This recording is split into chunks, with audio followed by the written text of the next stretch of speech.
Tapos lagyan po natin ng electrolytes mga kabakyard. Ito po, isang electrolytes mga kabakyard.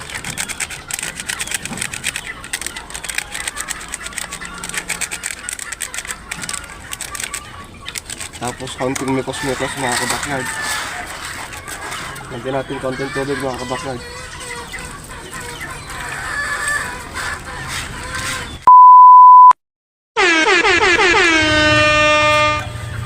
Maganda nga po mga kabakyard. Dito tayo sa rodeo area natin. Ngayon ipapakita naman natin sa inyo yung kung paano natin pakakain yung mga yung mga 4 months old natin. Ito na po yung gagawin natin sa kanila ngayon mga kabakyard.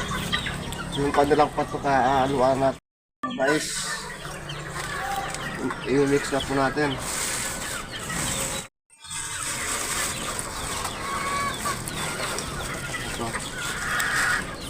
Ito mga kabakyard yung crack corn.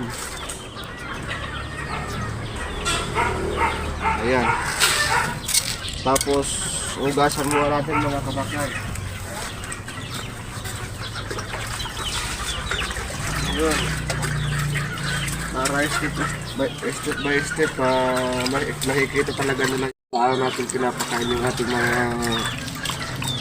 alaga natin. Lalo pa sa panahon ngayon mga kabakyard, lalo mainit.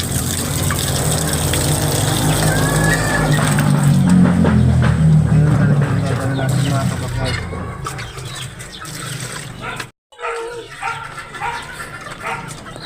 Mais.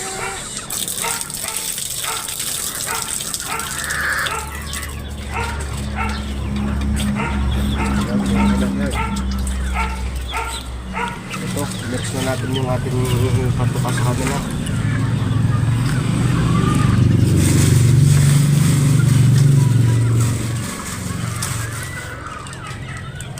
Ito po mga kabakyard yung pellets natin.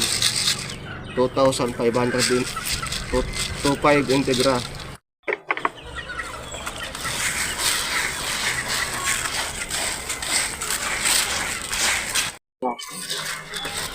Kaya mas maganda yung konti muna yung mais na makakain nila.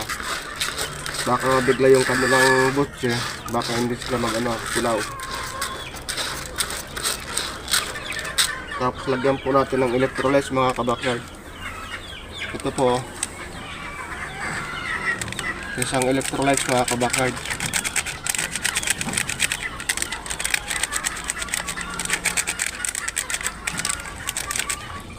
Tapos kaunting mikos-mikos mga kabakyard. Lagyan natin kaunting tubig mga kabakyard.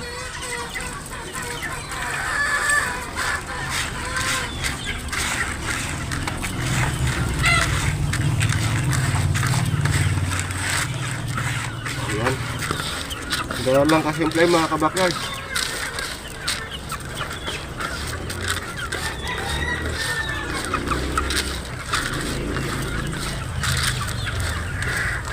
Imikos-mikos lang po natin ang ganito para nakaano na yung mga sangkat.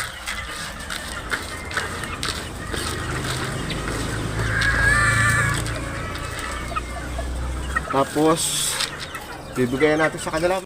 Hindi po kayo, tingnan po ninyo yung ating mga dito. Yung mga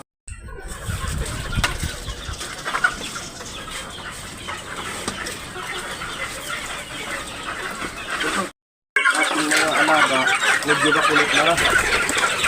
Medyo makulit na po sila mga kabakyard. Kaya makasip yung natin.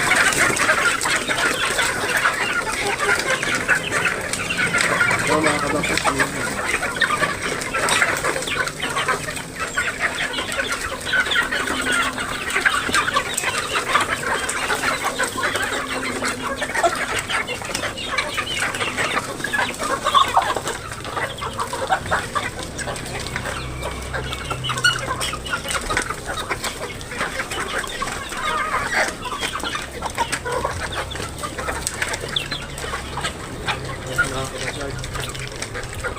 Dahil meron ng electronics yung kanilang kinakain niya.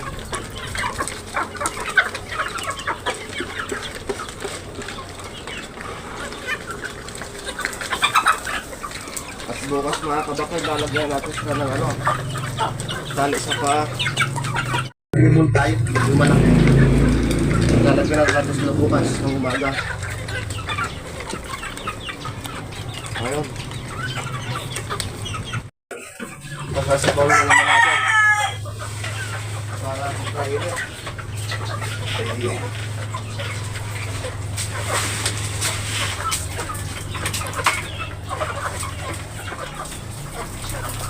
Yung panglaga natin sa init, mga kabasag yung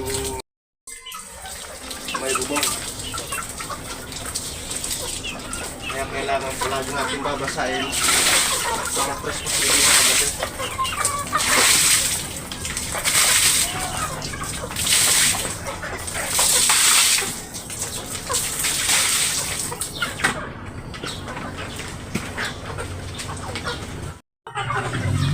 Madali lang pong gawin yan mga kabakyan. Tingnan nyo po. Tingnan nyo yung ating mga formal. Pwede na po natin pag-iwalay siguro yan. Baka mga next week.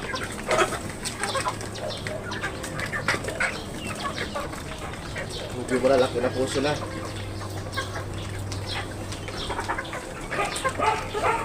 Ayan, maraming salamat sa inyo mga kabakyard.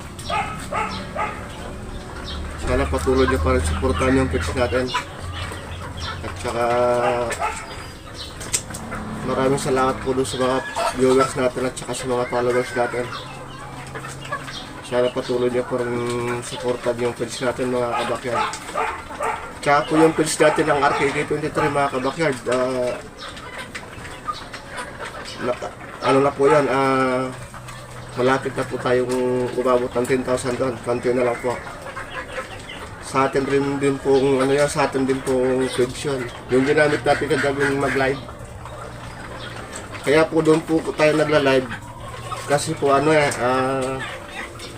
ito po kasi yung page natin na RKK Backyard. Hindi pa po naaalis yung ano, yung violation natin. Hindi po natin alam kung kailan matatanggal yung violation. Facebook baka naman. Ayun, maraming salamat ulit sa inyo mga kabakyard.